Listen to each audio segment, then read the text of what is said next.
Hello, everybody. Welcome to another episode of Who the Hell Asked. I'm your host, Slade, and I am back from the COVID plague, the nightmare, the whole situation, and can't taste anything. But you know what? I have my health, and that's what matters. And with me is Byron. Yeah. Well, there is one thing you can taste, Slade, and that's the grab bag of gaming news that we have. We're back with it once again because a lot happened while Slade was down with the sickness. Yeah, down with the sickness. And since we talked about tasting the grab bag, we're going to shove this right down your throats. So without further ado, let's get into it. Yeah, So, so Yuji Naka, everybody knows him as the ill-fated creator of Balan Wonderworld, and was arrested previously for insider trading on Dragon Quest. yeah, Dragon Quest, I believe it was Dragon Quest Tact, but now he alongside Taisuke Sasaki were arrested on suspension of violating the Financial Instruments and Exchange Act in regards to Final Fantasy. In February 2021, Square Enix and the game production company A-Team announced that they would jointly develop the smartphone game Final Fantasy VII First Soldier. According to the announcement, the two suspects learned of the decision to form a business alliance between the two companies and purchased A-Team shares before the information was made public. Sasaki is suspected of purchasing a total of 91,000 shares for approximately 105 million yen, while Naka is suspected of purchasing a total of 120,000 shares for approximately 144.7 million yen. Sasaki, AKA, they got caught again. And yeah, so I think it's pretty safe to assume Yuji Naka's career is pretty much over. yeah, and also Sasaki over here, he informed an acquaintance of this, who that acquaintance purchased 10,000 shares, approximately 11.8 million yen. Yeah, so moral of the story, guys, insider trading, highly illegal. Good. And a lot more people should probably be arrested for it, not to get political. But Well, yeah, they take it so, seriously. I yes, can't they believe do. this man got caught twice. That's my thing. He got caught Yes. fucking twice. Not once, So, twice. Rip this man's career. Honestly, good riddance. Balan Wonderworld was an abomination, to say the least. Yeah, I'll So I talk don't about think that anybody's more gonna in a miss him. couple weeks when we do our best and worst games of 2022 episode. But let's get into our next tidbit of news. Amazon Games will be the next to publish a Tomb Raider title. Yes, that is right. Yeah, Amazon Games. And Crystal Dynamics, who, if you don't remember, we covered this in the massive, one of the two massive mega Embracer purchases. They bought Crystal Dynamics. Yep. And guess what? And They're partnering with Amazon for a future multi-platform Tomb Raider title, which will be, of course, a single-player, narrative-driven game. Interesting. that is interesting. So we have no timetable of when that's going to come out. We know that they're going to be using Unreal Engine 5, and it's probably not going to connect to the Square Enix led Tomb Raider games of the Survivor trilogy from 2013 to 2015 and 2018. Yeah. I imagine it's going to be yet another reboot of the series overall. And it'll be interesting to see how yet another developer gives their take on Tomb Raider. Yeah. Yeah, Amazon games though have been they've been slowly getting into the gaming world with their other AAA publishing efforts, including Lost Ark, Blue Protocol.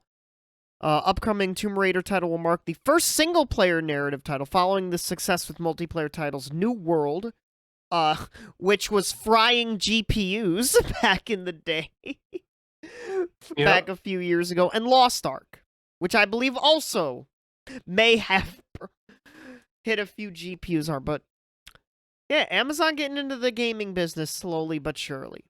Well, you have to reckon that Tomb Raider's a single-player game, and Yeah, it will be. maybe it'll get the time and polish it needs and deserves. Who knows? Probably not. Amazon doesn't have the best track record, but yeah.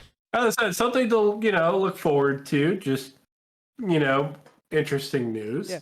Let's get to the next tidbit of news. Yeah, some very funny coincidence with all three topics somehow involving Square Enix. We have Amiibo, baby. That's right. Amiibo. So Kazuya Mishima and Sephiroth Amiibo have been announced to be released on January 13th, 2023. Interestingly enough, they actually skipped over Pyra and Mithra and went straight to Kazuya. So they're not going in the order of the past, though you could argue it's just one character. And there's only really one unannounced character left, which Byron and I will talk about. But Pyra and Mithra, looks like they haven't decided whether they're going to sell it as a dual pack or like both of them individually. Well, in Japan, they actually will be selling Pyra and Mithra in a dual pack. So we might see them in a dual pack. But yeah. Like I said, it looks like they want to get the more popular characters of the Fighters Pass out. Kazuya Mishima from the Tekken series. Yep. And obviously everyone knows who Sephiroth is from Final Fantasy VII. How flimsy is that sword gonna be, though? Oh, probably bury any of the Fire Emblem character swords or anything to go off of. Yeah, like I probably Pyra and Mithra's swords as well. I think they might be a little bit more solid because, like, there's a little bit more like bulk to them. True. Cloud's sword, for example, isn't all that flimsy. Yeah, and I think those are somewhat comparable to those. Yeah, but Slade, I believe after this, there's I think one or two more characters. There's only one more character that hasn't had an amiibo made and announced, and that is Sora. Yeah, I was like, did we get a Minecraft Steve amiibo? Yes. Yeah, so we got it, I think, sometime back. So yeah, it's literally just Sora. That's it. That's all the amiibo for Smash that's left to be announced. Yeah, and the interesting thing is, Byron and I were actually talking about a little bit before the show started. We're not even sure if we're going to get a Sora amiibo because that's going to ultimately come down to whether or not Disney and Nintendo can, agree to terms in regards to selling. Obviously, Square and Disney have agreed. We've gotten Cloud. We've gotten Sephiroth amiibo. But will we get Sora? Will there have to be concessions made for Sora to have an amiibo? Or will we just, no concessions? It's just weird how they've been announcing these amiibo like always. Who knows? Yeah, the interesting thing about Sora is much like Hero, Sora's got the Kingdom Hearts 1, 2, and 3 alternate costumes, as well as Dream Drop Distance. I didn't even think about that.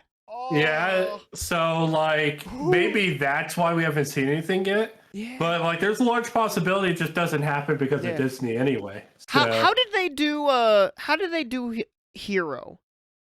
They released all the individual heroes from the 4 different Dragon Quest titles. Oh, so they released 4 of the costumes. That is correct. Interesting. So, that is correct.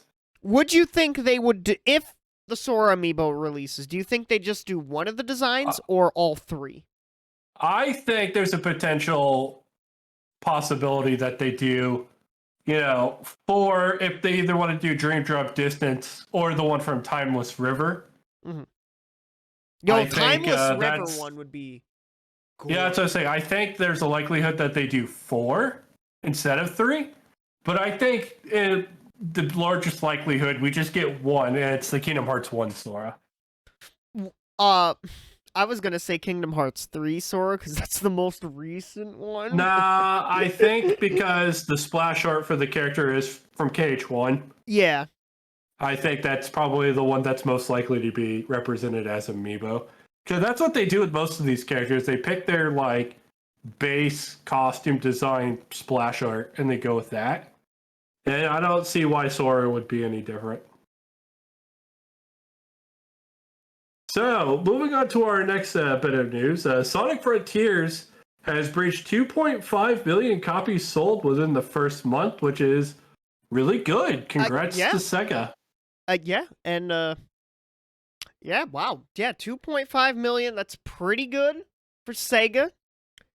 Pretty good for good old Sonic over here, who, like, there's been debate from some people whether they like the game or not, but, like, everybody knows it's better than fucking what we've gotten. That's for sure. Yeah. Yeah, obviously Sonic Frontiers isn't the perfect video game, but it's a very good video game. And for Sonic, I feel like you can't really ask for much more than that. So it's really good to see that, their bold decision to chase a different, format of game was ultimately rewarded, and possibly they are enticed to continue making games in that direction. Well, they kind of needed to be honest. They fucking needed to. Breath of the Wild came out the same year as Forces, and Breath of the Wild changed everything, and we're kind of going to honestly, I think, see some of the same things with Elden Ring.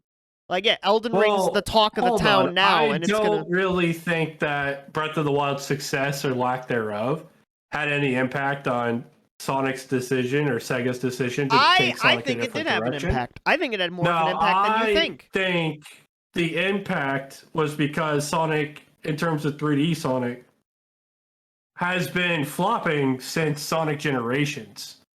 And I think at the point where they've made so many boost formula Sonics that they were just desperate for any kind of change. Now you can say maybe Zelda inspired the change. Yes. But ultimately I think the change was made because Sonic was plateauing a little bit. I guess, but I think... I feel like franchise changes on their own merits.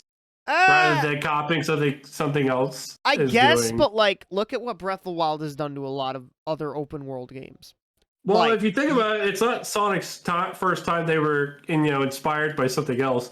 For example, Sonic Lost World was very heavily inspired by Super Mario Galaxy games. Yeah. So, like, I don't think that's necessarily what's going on here. Well, yeah, I think they just realized that they had to do something different with their boost formula that they've been doing. And they thought open world was probably the next best approach for Sonic. I don't think it was directly inspired or brought on by Zelda so much as it was on their own failures. I think it brought more than you think it does. I'm not saying it's the whole reason. I think you think a little bit too much of it. Again, I think this is more because Sonic just has not been successful. Like, look at this image I have on screen. You can't tell me. You can't tell me. They looked a little bit at Breath of the Wild and was like, maybe we should do something similar. I'm not going to just point to every open world game and say it's Breath of the Wild, Byron. I think that's disingenuous. No, that's what everybody's ultimately been a low quality take. So, like, I don't know. I just disagree. Still a great success for Sonic, though. Still considering what he's been doing. This year really was the year of Sonic. Yeah, honestly, like Sonic with the, Sonic Origins. Sonic Origins was a speed bump. That game had its own issues that we covered. It was controversial. We covered it, yeah. But I mean, ultimately, overall, this has been mostly what I see as a return to form for Sonic. So. Yeah, Sonic 2, Sonic Frontiers, Sonic Prime, which just dropped very recently on Netflix, which I've been hearing rave reviews of. So, yeah, maybe 2020. Well, I was going to say 2023. We'll see how We'll see how Sega fucks up the Sonic franchise next. Oh, Lord. They have never followed up a good Sonic title with another good Sonic title. Sonic Team's biggest problem is that when they've had a successful formula or a formula that, like, hey, this could work with more tweaking, it's like, move on to the next thing. Hopefully, we've heard, like, yeah, this is Sonic's direction. All right, prove it. Keep this direction going. Honestly, like, the last time Sonic had good back-to-back titles was Colors into Generations. Yeah. But even then, it was Sonic Adventure 1 to Sonic Adventure 2. So, like, Sonic doesn't have a great track record following up some of their better games in their franchise. Let's hope that this will continue to, bring positive vibes and, be pretty good for the most part. Yeah. Moving on to our next bit of news. Yeah, speaking of follow-ups, Spider-Man 2 plans to release in fall 2023.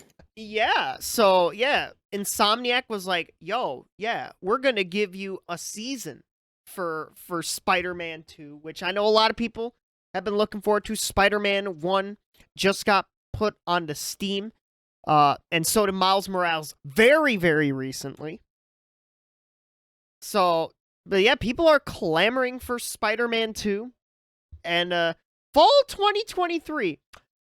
I get it. It might be one of the big holiday titles for Sony next year. Which, not a bad choice for a holiday title, if I do say so myself, Slade, right? I completely agree. I think Spider-Man right now is one of Sony's hard-hitting franchise. It's actually up there with God of War, Ragnarok, and the Horizon series. I think it's one of their most important franchises nowadays. Yeah. Well, and also, we don't really, as of right now, have much for Sony heading into 2023. Like, Spider-Man... And, like, any PSVR 2 stuff, at least from a first-party standpoint. Well, you also have the timed exclusivity of Final Fantasy 15 and the Final Fantasy 7 Remake Part 2. Yeah, true, but I'm talking more so from a first-party standpoint. It's I got PSVR 2 stuff, the DualSense Edge, and Spider-Man 2. Oh, and Horizon DLC, I forgot. We just got that, like, a week or so ago at the Game Awards. Yeah, but overall, it's just nice to see that, we seem to have a time window for Spider-Man 2. Do you think it hits that window? Insomniac are machines, apparently. Well, I don't know if they have a track record of releasing outside of their initially planned windows or not. Mm-hmm. I do know that the Spider-Man franchise itself has released with the reputation of polish with each title. Yeah. And I don't expect that to change. So I think it'll release on time, but if it's delayed, it's because it's obviously to, meet that standard of quality that the rest of the series has made it to. So either way, if I'm the fan base, I'm not worried. Yeah, Insomniac have been, they're on near PS2 levels of output on like PS4, PS5, and it's kind of insane considering like, some of these dev times, that we've been like hearing about games getting even longer to develop than ever before. We're seeing like 1, maybe 2 entries in a franchise per generation for certain series. Oh yeah, just keep in mind that they're coming off the development of Ratchet and Clank too. Yeah, and they're also developing Wolverine for PS5. That's correct. So I don't know. They're a pretty talented studio. Yeah. I believe in what they're capable of. If they think they can make this window, I have no reason to doubt them otherwise. Yeah, and speaking of things to believe, you wouldn't believe this. Microsoft went back on their word from earlier. Shocker. So Microsoft, who they weren't originally going to be raising their game prices, like Sony has, like Take-Two, who were, I believe, the first ones to do this, and a lot of others. They are raising first-party game prices from $60 to $70 in 2023. So Redfall, Starfield, Forza Motorsport, those will be some of the first games to be at $69.99. Yeah, it's pretty unfortunate, but we kind of knew this was going to happen. Byron was like, "Oh, shocker that they decided to do it." There's no shock. Well, no, I was joking. No, I know what you meant. You were being sarcastic. I'm aware of that. I was just stating that, like, as soon as Sony decided to do it, that's pretty much the thumbs up any other main publisher needs in order to start selling their titles at that price. Could be like, well, Sony did it, and we have no choice but to follow suit. Well, yeah, like Take-Two did it first. They got some backlash. Sony did it. They got some backlash. Everybody else, they waited a little bit, and then, we'll raise them too. And it's just the standard. It won't be long before we're hearing about Nintendo titles following suit. I've been saying, I guarantee you, next Nintendo system, $69.99 games. I think we might not even get that long. I think Switch games will start pricing at that. No. Well, I'm going to come at you all with a hot take. Not Breath of the Wild. Tears of the Kingdom will be priced at $69.99. No, you are smoking. I said it. Like, has COVID diluted your mind no, as well as your taste buds? Because you know what it is because Microsoft and Sony the big bad, other two big publishers outside of Nintendo have decided to do this. Nintendo has all the excuse in the world for them to do that. And I'm sorry, Nintendo's not known for being consumer friendly nowadays. They're also slow as fuck, though. Yeah, when it comes to things that are like, in terms of like coming up with new models for like internet service providing, like stuff like that, sure. But like when it comes to price increases, you bet they'll be quick about that. Nah, yeah. Again, maybe the COVID not only affected. Okay, guys, you heard it from me first, and then you've heard Byron's take on it. If Tears of the Kingdom releases at $59.99, I will literally not only buy myself a copy like I was going to anyway, I will buy Byron a copy and he will play it live on his stream. You heard it from me. I will literally buy him a copy if it's $59.99 instead of $69. No shot. You heard it here. All right. What the fuck? Okay then. Okay. Well then. But yeah. So Microsoft CEO Phil Spencer has hinted that price increases could come after the holiday. We've held price on our console. We've held price on games and subscriptions. I don't think we'll be able to do that forever, which obviously for the subscription, it makes sense. We hear stories, Slade, about like Hulu, Disney Plus, Netflix, etc. increase prices every year, probably. Yeah. So, like, if you didn't think Game Pass was going to increase in price, you're crazy.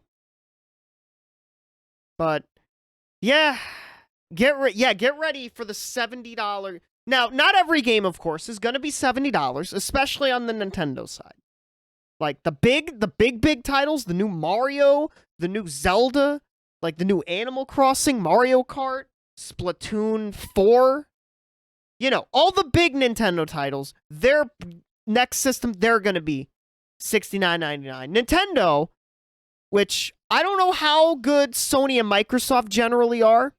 Microsoft, well, they have got Game Pass, but like Nintendo and indies and some other third parties usually have like varied pricing depending. I think that will also stick around. Just wait until Starfield sells 10 million copies at $70. And Nintendo takes that as their grand okay to do it for theirs. I'm just telling you right now. It's going to happen. Tears of the Kingdom, $70. You heard it from me first. Crazy. Okay. Speaking let's move on to some more Microsoft news. Yeah, speaking of crazy. So, the FTC, the Federal Trade Commission here in the United States of America, where me and Slade are located, they are seeking to block the Microsoft Activision, the Microsoft acquisition, of Activision Blizzard King. Yes, I'm adding the King at the end. Yeah, that's correct. So, there's a lot more details if Byron wants to go into this. Yeah, so obviously in the complaint, the FTC pointed out Microsoft's record of acquiring and using valuable gaming content to suppress competition from rival consoles, including its acquisition of ZeniMax. And this, Slade, is the very important point. Because guess what? The EU, the European Commission, which is the EU's version of the FTC, said Microsoft didn't say shit about ZeniMax. But yeah, the EU Commission issued a statement refuting one of the United States Federal Trade Commission's key claims listed as justification for blocking the acquisition. On Thursday, the FTC shared a public complaint claiming Microsoft's Activision Blizzard acquisition was reasonably likely to sustainably... apparently, the accuracy of parts of the FTC's claims against Microsoft have prompted a correction. During Microsoft's acquisition of ZeniMax, which is the owners of Bethesda, the FTC wrote in its complaint that during this review, Microsoft told the commission, quote, would not have the incentive to withhold ZeniMax titles from rival consoles. This assurance, according to the FTC, was quickly reversed by Microsoft once the acquisition was cleared by the European Commission. Specifically, Microsoft announced that Starfield, Redfall, and Elder Scrolls 6 would be, according to the FTC, Microsoft exclusive. Now, Well, of obviously, course they backpedaled on those because Microsoft has all the reason in the world to make their titles exclusive to their console and PC, unless it's financially feasible to put it on their competitive platforms. Like, Then and Game Pass as well. We know Starfield is exclusive. We know Redfall, I believe, is exclusive. We don't know jack shit about Elder Scrolls 6 besides it's in development. I think it's still going to be on the Bethesda engine. What engine do they fucking use? I don't honestly know. Yeah.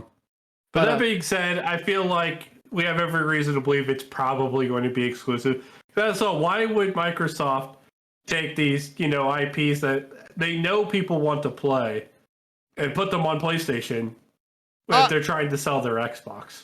A reason, though, you make money off the PlayStation customers as well. Yeah, but that's if you absolutely need to. True. Ultimately, their goal is to sell Game Pass and Xboxes. That's very true. That's very true. And you don't do that by putting your games on PlayStation. Yeah. You just don't. Yep. So when there's oh, don't worry, these games won't go exclusively Microsoft. Yeah. Of course they were always going to do that. Yeah. What else did you expect them to do? Yeah. In a statement issued to MLEX Market Insight, the European Commission clarified that Microsoft made no such commitment as part of the antitrust review. More specifically, the Commission explained that it cleared the Microsoft ZeniMax transaction unconditionally, and further added that the Commission concluded that the transaction would not raise competition concerns, which I have to agree with the EU on this one. I think the Microsoft ZeniMax transaction was not going to raise competition concerns, right? I agree. Yeah, because I don't think that ZeniMax and Bethesda, all that entails, it's exactly a large enough publisher. Like they have some big IP under them. They've got Fallout. They've got Elder Scrolls. They've got a couple other big IPs, but it's nothing on the level of Active Blizzard. Yeah, no, Active Blizzard's one of the biggest publishers on the planet. There's very few that you can compare to them. Maybe Bandai Namco and Square Enix, but even then, I don't think those companies are quite the size of Active Blizzard. Even throw in Ubisoft. Even Ubisoft is not quite that size, right? So I get why there's specifically concerns over Microsoft acquiring Active Blizzard. Yeah. Because they're essentially getting the largest first-party publisher out of all of the companies that are going around acquiring everybody. The one game, though, Slade, that has been concerning, that has been the talk of the town, obviously, is Call of Duty. That has been the tippy-top talk. It's the only series, really, that's been included in all this, because Call of Duty, it's a big franchise. I think it's lost a little bit of its popularity. Maybe it still sells more than 10 million copies. Yeah, it's still and obviously Warzone, the free-to-play Call of Duty, I think just entered 2.0 a month or so ago. Yeah, let's talk about Call of Duty a little bit, because Call of Duty, we got a lot of interesting stuff to talk about in regards to that. So the thing about Call of Duty is it's a franchise that's pretty much always been multi-platform. Yeah. And honestly, because the success is so large in scale, kind of like the success of Minecraft, right? Yeah. I just don't think there's a way to feasibly make it exclusively Microsoft. Yeah, and look at what Microsoft did with Minecraft. They kept it. They kept it on all platforms. Hell, we got Minecraft Steve in motherfucking Super Smash Bros., which we just talked about earlier with Amiibo. Yeah, so I don't see things like Call of Duty or Overwatch or anything. Suddenly, they're just Xbox and PC exclusive. I don't think that'll happen. Not in the immediate future. Not in the immediate. I don't even think in the long-term future, because I think those titles make too much money being on multiple platforms. Yeah, well, and speaking of multiple platforms, Slade, thank you for that perfect transition into this tweet from Phil Spencer. So he tweeted out on December 6th that Microsoft has entered into a 10-year commitment to bring Call of Duty to Nintendo following the merger of Microsoft and Activision Blizzard King. And they also confirmed that Microsoft will continue bringing Call of Duty on Steam simultaneously to Xbox after we close the merger. The Steam part, it's not important. Nintendo. The Wii U was the last time Nintendo had a Call of Duty. Yeah, probably because Call of Duty just probably is not profitable on Nintendo whatsoever. Probably because I feel like, one, the player base doesn't really care for Call of Duty overall. Well, but also, and the bigger and more important reason, these titles are always a step backwards in terms of graphical fidelity, you know, how well they run, quality, things like that. They're basically vastly inferior versions of the products that are on other platforms. Yeah, and but Nintendo fans know this. Yeah, but this is still kind of a huge deal because Microsoft's like, yeah, we'll bring Call of Duty to fucking Nintendo. Yeah, keep in mind that Byron brought up Nintendo, Steam, Xbox. Nowhere in there did you hear PlayStation. So it has been reported that Microsoft also offered Sony what they offered to Nintendo, the 10-year commitment, which it seems like that went nowhere. Yeah, I think for Microsoft and Sony, I feel like this is on both companies, but it's probably a little bit more on Sony because they're really notorious about this. Yeah. They probably couldn't reach a partnership or an agreement because Sony is very, very uptight about what's exclusive to their platform. And also, this isn't as much of a factor because, like, as we've seen, fucking Sony don't really seem to care about parts of their service as much. Because if you've seen, like, the Sony news people talking about, like, oh yeah, there hasn't been a lot of retro games on the PlayStation Plus Premium, but they do have that service as well, PlayStation Plus Premium, does Sony. That could be a factor, not a major factor, but a factor regardless.